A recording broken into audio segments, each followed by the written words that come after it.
তো যাবে দাঁড়াও। তার আগে তোমরা যে কাজটা করতে এসেছিলে আর কি, সে কাজটা হয়েছে তো? আসল কাজ কি কাজে কথা বলছেন আপনি?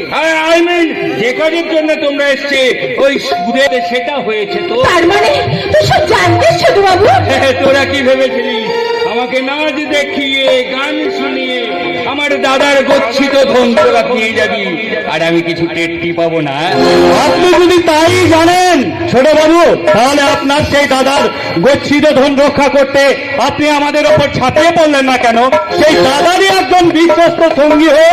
ভাই ভাই হিসেবে আমি নিশ্চয়ই তার বিশ্বস্ত, তার পাপ কাজের সঙ্গী আমি নই। আপনি যদি আপনার দাদার পাপ কাজের সঙ্গী নাই হন ছোট বাবু, তাহলে সেই পাপের মূলাচ্ছেদ করে এই পলাশটাকে কলস মুক্ত করতে আপনি আমাদের দিকে সাহায্যের হাত বাড়িয়ে দিন ছোট বাবু।